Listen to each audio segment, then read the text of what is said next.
that we have in life are countless.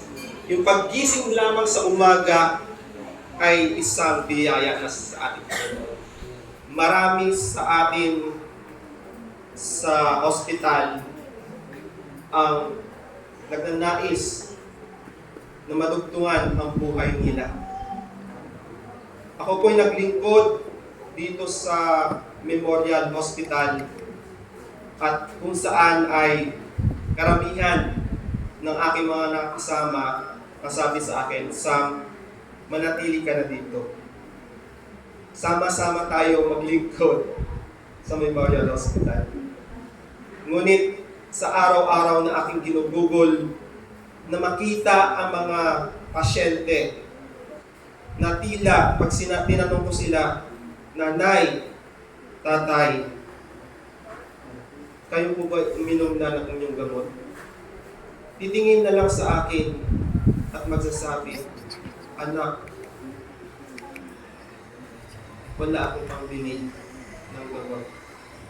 At ang puso ko po yung mga kapatid ay nadudurog sa tuwing na nakaranas ng mga ganong situation. At tuwing Friday, ako po ay masaya dahil araw na po ng Sabado. Sabi ko sa aking sarili, Panginoon, magtatapos na muli at papasok na ang araw ng Sabado. At lahat ng mga taong aking nakausap during that week ay aking tinatandaan sila at yung aking salary, ay hindi po salary, yun ay expense na binibigay sa akin ng aking asawa na para sa pagkain ay aking tinitipid, mga kapatid. Pupunta pa ako sa office ng One Quest at doon pa'y kumakain dahil walking distance lang doon sa hospital. At sabi ko sa aking sarili, ititipid ko ang aking pera, ang aking pamasahe at pagkain. At tuwing Friday, aking inaabot diyon sa mga pasyente. At sila ay nakakaranas ng ginhawa. At nang ako po nag-decide na hindi na po ako magtutuloy, at ako po ay napapwesto doon sa Memorial Hospital sa labas. At kung sino-sino po lumalapit sa akin, hindi ko po maalala, ang sabi sa akin, Sam, ako'y nagpapasalamat sa araw na binigay nyo na pagtustos, kami ay nakaraos. Siguro mga kapatid, sa mga ilang araw na akong namamalagi doon, ay kung sino-sino po lumalapit sa akin, at nasabi ko sa sarili ko, para ako senator. Naka-experience ko ako ng sabi ko, napakasarap ng ginhawa ng nararamdaman pag tayo pinakatulong, mga kapatid. Sabi po sa Hebrews 13 verse 13 and 14, so let us go out to Him outside the camp and bear the disgrace before. For this world is not our permanent home. We are looking forward to a home yet to come. Kaya pumunta tayo sa Kanya sa labas ng bayan na magtiis din ng kahirapang Kanya tiniis. Sapagkat hindi rito sa lupa ang tunay na bayan natin at ang hinaharap natin ay ang bayang darating. Sa mga kapatid na meron pong illustration sa inyo na kung saan ay may isang kabataan na nais maglakbay doon sa bayang hindi niya pa nararating. Isang daan na alam niya siya ay mahihirapan dahil ang kanyang guide lamang ay ang araw at paggabi naman po ang guide niya doon ay ang buwan, ang mga stars. At sa kanyang paglalakbay, mga kapatid, tila, sabi niya, paikot-ikot na ako dito sa jungle, sa kagubatan. At hindi niya malaman ang tamang daan. Kaya sabi niya, siguro dito ako, pero bakit? Nataan ako na ito yata. At nang inabot siya ng gabi, Nag-decide siya na matulog doon sa malapit sa sapa. Sabi niya ay para kinabukasan, meron akong tubig na naiinom. At sa kanya paglakbay muli, siya ay nakaranas ng gutom. At sa kanyang paglalakad, mga kapatid, nakaramdam siya ng takot. Nakaramdam siya ng may nagmamasid sa kanya. At na kanyang natingnan, nasulyap sa hindi kalayuan, nakakita siya ng isang leyon. At ang leyon ito, nakita siya, mga kapatid, at siya'y natakot at siya'y tumakbo. At nang siya'y tumatakbo, mga kapatid, nakikita niya ang leyon mas malakas at mas mabilis sa kanya. Kaya, ang last resort niya, mga kapatid, sabi niya sa kanya sarili, kung ako'y kakainin, ako'y mananalangin sa aking Panginoon. Dahil siya po ay Kristiyano, nag-decide na lang po siya na manalangin. At sa kanyang panalangin, ang sabi niya, Panginoon, tulungan niyo ako na maintindihan ang leyon na ito.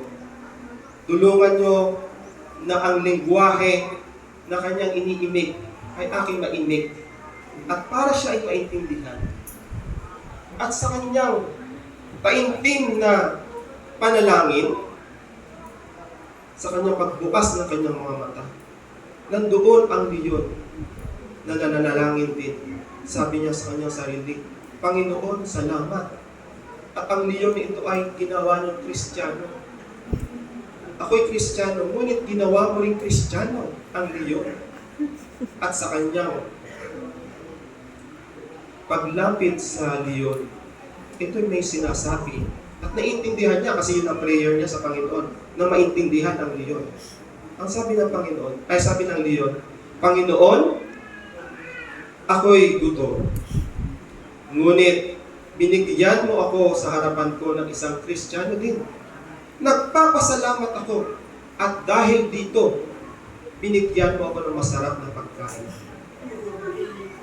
Mga kapatid, tayo ay Kristiyano. Tayo ay mismong nakakaranas din ng mga experiences sa ating buhay na kung saan naninimot natin ang ating Panginoon. Nasaan tayo, mga kapatid, dito? Ito ba ay inuuna natin ang ating Panginoon? Ang Panginoon ba sa ating buhay ay ating gabay? Hindi niyo po ba namasdan ang aking kwento sa umpisa pa lamang? Ang kabataan ay naglakbay. Ngunit sa kanyang isipan, hindi niya inuna ang ating Panginoon. Na kung saan sa kahirapan, doon tayo nakaranas ng paglingon sa ating Panginoon. Saan tayo dito, mga kapatid? Ano ang nais natin sa ating buhay?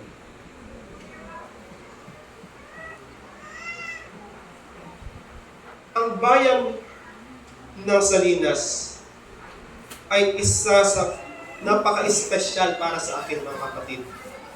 Nang ako po ay inatasang mag-lead para po sa music ministry, ang bayang nung ito, ang Salinas Church, ang una sa aking nahawakan para po magbigay ng sermon.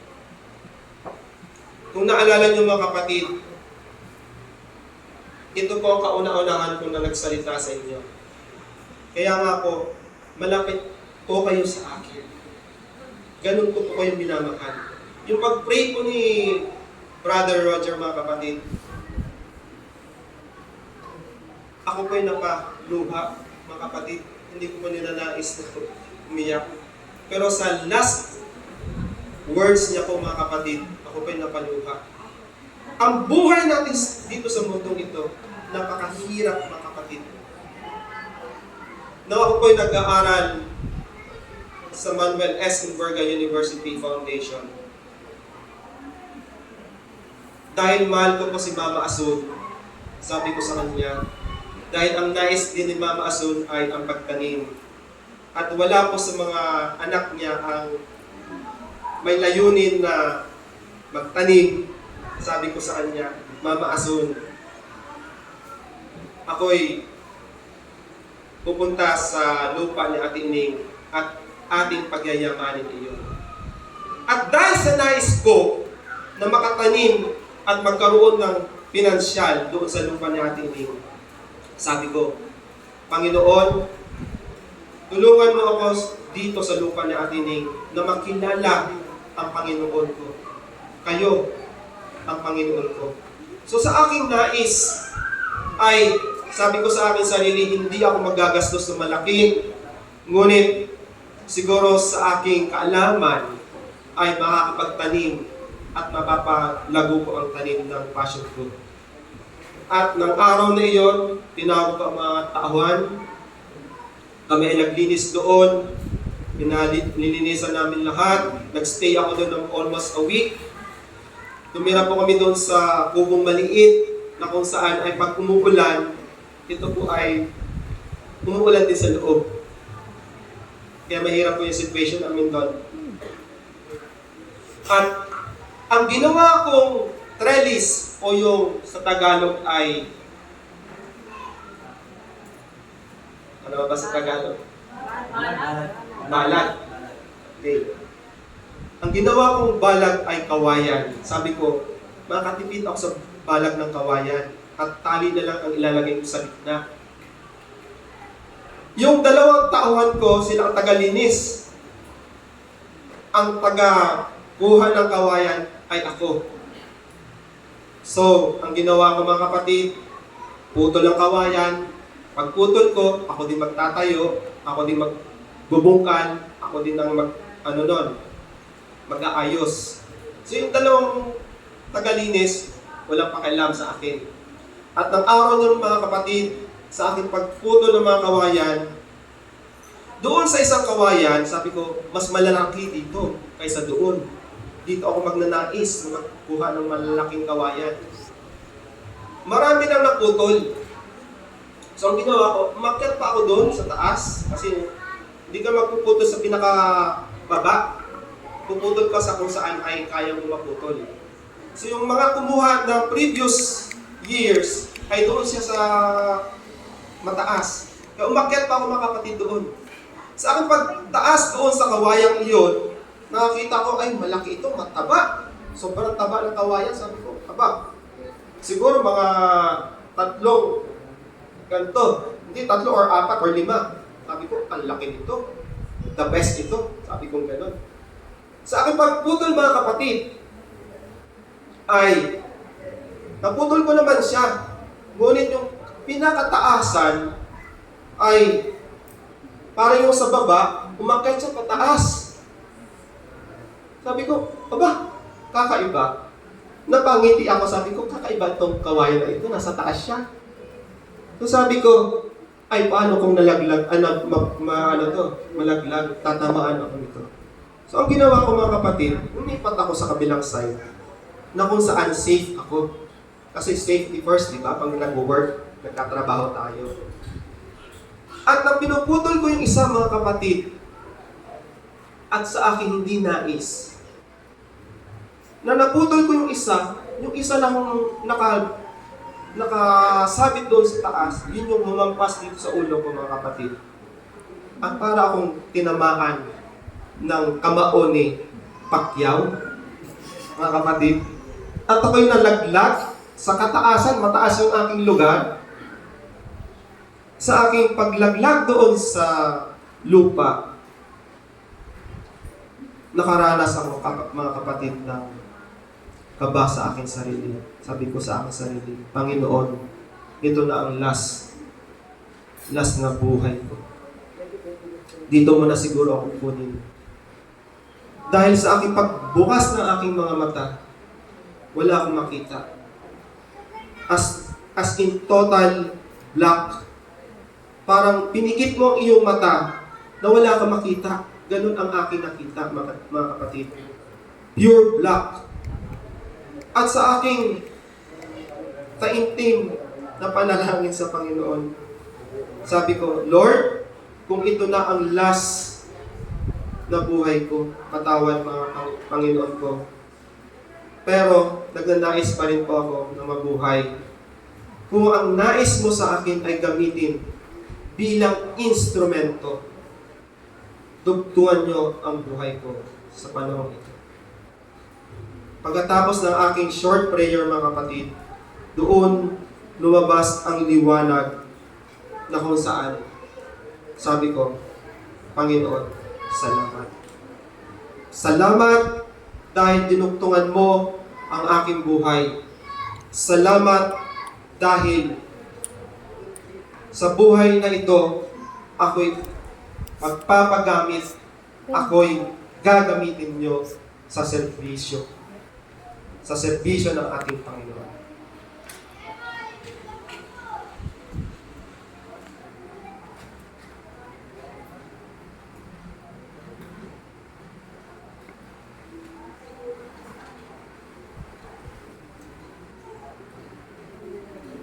Ang nais ko ibahagi sa inyo, mga kapatid, ay ang organization of the church. Ang sinasabi po dito, organization is necessary to get things done. Sa iglesia o ang church ay maraming antas na gawain na sinasabi sa atin sa Panginoon. First is the Bible model. Una daw po, pag sinabi nating church, yan po daw ay Israel model. Kaya nga po, pag nababasa niyo doon sa panahon ni Moses, pag sinabing church, yun po ay buong pangkat ng Israel. Sabi daw po dito sa first model na pinapakita, ang Israel daw has a perfect model. Nagkaroon siya ng 12 tribes. Coming from the 12 tribes, siya po ay nakahati sa maliit na mga sekta na kung saan ay a very organized organization. Second, ang church daw po ay a body model. Ang ibig sabihin po ng body model ay meron sa katawan natin, meron tayong ulo, meron tayong mga kamay, katawan, meron tayong paa. Yun daw ang organization ng body model. Ang katawan natin cannot function on itself. Pero meron siyang specific function na gagampanan. Isipin mo, mga kapatid, tanggalin natin ang iyong kamay. Sa tingin mo, makakain ka ba? Pwede siguro mahirapan ka, gagamitin mo ang iyong paa. Magiging practical ka, magiging useful ka, paano mo siya gagamitin. So sabi daw po dito, the body has to function in unity. Sama-sama daw siya function as one function. Ang church natin has to function in one body model. Thirdly, sabi daw po dito ay the New Testament model. Sabi po ni Paul sa 1 Corinthians 14 verse 40, let all things be done decently and orderly. I know that the Seventh-day Adventist Church has a very specific organization, an organization which portrays to the significance of the three angels' message. Every nation, every tongue, and every people has to work in the ministry of the service of the Lord, giving the message of the three angels' message. As members of the church, sabi nga daw po dito, and sabi nga po ng sharing ni Ellen White, as our numbers increase, it is evident that without some of the organization, there would be great tribulation or confusion, and the work would not be carried forward successfully. Habang ang ating iglesia ay nagdarami, habang ang ating mga members of the church ay nadadagdagan, tayo po ay nahihirapan para i-organize ito. Kaya mga kapatid ng ating Salinas at Sabara, tayong magsama-sama as one organization. Sama-sama tayo sa layunin ng ating Panginoon. At para natin mabigyan ng pansin ang ating ministry. Kaya nga po dun sa lesson natin mga kapatid, ano nga po ang pinaka-greatest commandment ng ating Panginoon? Remember God, love God.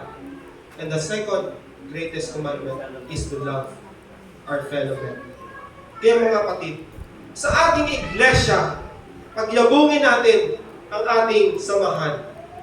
Unahin natin ang ating Panginoon. At walang may iwan sa ating mga kasama sa iglesia. Sila ay ating mahalin. Sila ay ating lapitan.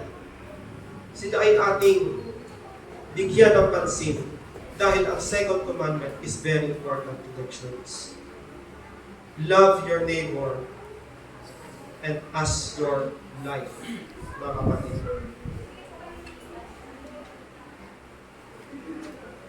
The church was founded by Christ.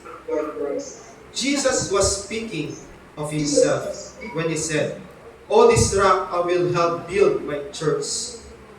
These few words says at least three very significant things about Christ and the church. He built it. He built it on himself. And it is his church. Ulitin ko po mga kapatid. He built it. He built it on himself. And it is his church. Tayong iglesia ng ating Panginoon, tayo ay nanggaling sa Kanya. Ikaw at ako, tayo ay may layunin para sa Kanya. And these things, we shouldn't forget about His love. Ano magiging silbi ng ating buhay?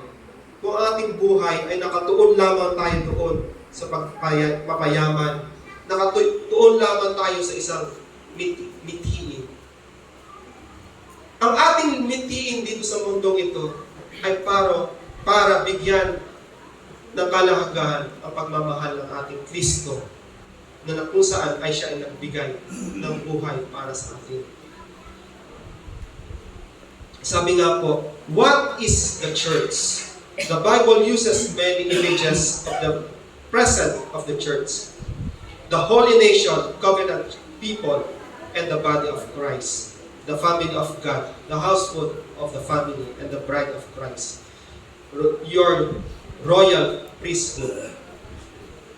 Ibig sabihin mga kapatid, your family is also your church.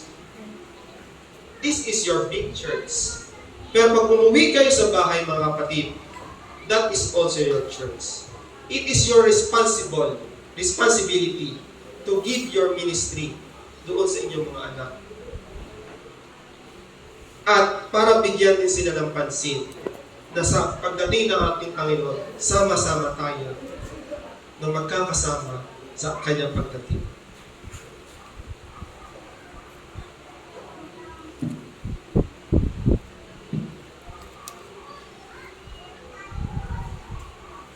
Sabi po ni Ellen White, it is important not to worry too much. Focus on the daily responsibilities and do your best by asking God for assistance. Remember to approach each day with the mindset of working for God rather than seeking personal glory. Mga kapatid, sa aking pagtatapos, siguro ang librong ito ay nakapagbigyan ng maraming experiences sa buhay ko. At ito din po ang dahilan kung saan ay naramdaman ko ang presensya ng aking Panginoon. Nang aking sinusulat itong librong ito, sabi ko sa aking Panginoon, siguro Panginoon, sa tinagal-tagal ng panahon na sinasabihan ko ako na magsulat ng libro, siguro ito na yung pagkakataon na makasulat ako. At sa aking prayers, mga kapatid, sabi nga ng aking sa PPH ng aking Nagbigay po ako ng copy, personal copy. Sabi sa akin, Sir Sam, kahit hindi pa kita namimit, doon sa inyong mga sharing ay parang kilala na kita. At nang aking na-share ito sa aking asawa, sabi niya sa akin, Sam, yung pagkatao mo doon sa naisulat mong libro ay marami dyan ay hindi ikaw. Ibig sabihin mga kapatid, doon sa aking mga sinulat ay patama rin para sa akin. Ngunit dahil sa maraming experiences ko mga kapatid, ito din po ang dahilan na nagpapatibay sa akin. Sa dami-dami ng experiences ng problema dito sa mundo ito, wala tayong ibang lalapitan. Panginoon lamang ang ating lalapitan. Siya ang magbibigay sa atin ng lakas. Kung ikaw, mga kapatid ko, nakakaranas ng kapaghinturian sa panahon ito, lumingon lamang tayo sa Kanya at ang presensya ng ating Panginoon ay mararamdaman natin. Sa aking pagtatapos, aking isi-share ang verses sa Bible sa 1 Corinthians 12 verse 6. And there are diversities of operations, but it is the same God which worketh all in all. The same God who is